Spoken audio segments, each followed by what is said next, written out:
படிச்சிருக்கு, ஆனா வேலை வாய்ப்பு இல்ல அப்படின்னு சொல்றாங்க. இந்த நிலைய மாத்தணும்னாக்க இந்த அரசாங்கம் இருந்தா சரியா வராது. அதனாலதான் நான் இந்த கடைசி நேரத்துல விடக்கூடாது இத அப்படின்னு சொல்லி நான் புறப்பட்டேன். இன்னொன்னு சொல்றேன் உங்களுக்கு, ஏன்னா இந்த போடி தொகுதியில நான் சொல்லி ஆகணும். அத இப்ப நம்ம கட்சியில பார்த்திருப்பீங்க, இங்க இருந்த அண்ணன் பன்னீர்செல்வம் எங்க போயிருக்கிறாரு? திமுகவுக்கு போயிருக்கிறாரு. 3 முறை முதலமைச்சர் பதவியை அம்மா கொடுத்து உட்கார வச்சாங்க. ஆனா என்னாச்சு? அவரோட பையன் 2 பேரு நலத்தை மட்டுமே பார்த்து இன்னைக்கு திமுகவுக்கு போய் சேர்ந்துட்டாரு.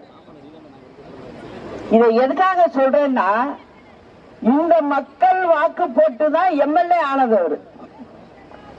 நீங்கெல்லாம் வாக்கு போடாம அவர் ஆயிருக்க முடியுமா? முடியாது. ஆனா உங்ககிட்ட எல்லாம் கேட்கல. அவர் நேரா போனாரு, நேரா திமுக அலுவலகத்துக்கு போனாரு, கட்சியில சேர்ந்துட்டாரு, திமுக சேர்ந்துட்டாரு.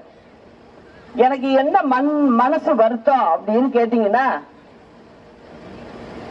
புரட்சி தலைவர் அண்ணா காலத்துல திமுகவை ஆரம்பிச்சப்போ புரட்சி தலைவர் சினிமால நடிச்சுக்கிட்டு இருந்தாரு. அந்த சமயத்துல புரட்சி தலைவருக்கு அந்த அண்ணாவுடைய பேச்சுக்கள், அவருடைய பொதுக்கூட்டங்கள்ல அவர் பேசுற விதம், இதெல்லாம் பார்த்ததும் மனசுனால ஈர்க்கப்பட்டு புரட்சி தலைவர் திமுக சேர்ந்தாரு.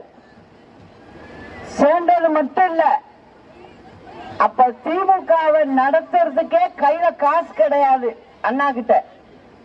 ஆனா புரட்சி தலைவர் தான் சம்பாதிக்கிற பணத்தில இருந்து அந்த திமுகவுக்கு அங்க வேலை செய்யற, ஆபீஸ்ல வேலை செய்யற ஆட்கள் முதல்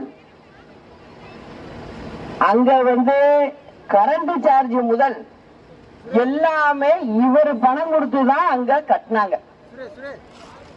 ஏன் அத சொல்றேன்னா, அந்த இடத்துல வேலை பார்த்த ஒருத்தர் என் கணவருக்கு சிநேகிதர். அவருதான் போய் தலைவர் வீட்டுல போய் ராமாவரத்துல போய் மாதம் போய் பணம் வாங்கிட்டு அண்ணாவுக்கு கொடுத்து கட்டியிருக்காங்க. அதனாலதான் நான் தெளிவா சொல்றேன் இந்த விஷயத்த. எனக்கு சொல்லி இருக்காங்க. அத அப்படி வளர்ந்த கட்சி தான் திமுக. ஆனா அந்த திமுக என்ன பண்ணுது, ஒரு கட்டத்துல புரட்சி தலைவர் எம்ஜிஆர் அவர்கள் மேல மக்கள் ரொம்ப விரும்புது, பின்னாடி இந்த கட்சியை நம்ம எதுவும் சாதிக்க முடியாத போல இருக்கு, அதனால இவரை கட்சியில வச்சுக்கிறது தனக்கு ஆபத்துன்னு கருணாநிதிக்கு நினைப்பு வந்துட்டு. ஆனா அதுல ஒரு வேடிக்கை பாருங்க, அண்ணா இறந்ததுக்கு பிறகு கருணாநிதிய முதலமைச்சர் ஆக்குனதோ புரட்சி தலைவர் தான். இப்ப நான் ஆக்கின பாருங்க, பெங்களூருக்கு சிறைச்சாலைக்கு போறதுக்கு முன்ன அதே கதை தான். எல்லாரும் இப்படித்தான் இருப்பாங்க போல இருக்கு, மனசாட்சி இதெல்லாம் இருக்காது போல இருக்கு. அப்போ இவரை முதலமைச்சர் ஆக்குனது, கருணாநிதி ஆக்குனதுல முழு பங்கு புரட்சி தலைவருக்கு தான். ஆனா என்ன பண்றாரு கருணாநிதி, முதலமைச்சர் சீட்ல உட்கார்ந்தாச்சு. இனிமே இதுக்கு யார் தயவு? அந்த மீதிக்கு சொச்ச காலம் அடுத்த தேர்தல் வர்ற வரைக்கும் அவர் சொல்றது தானே.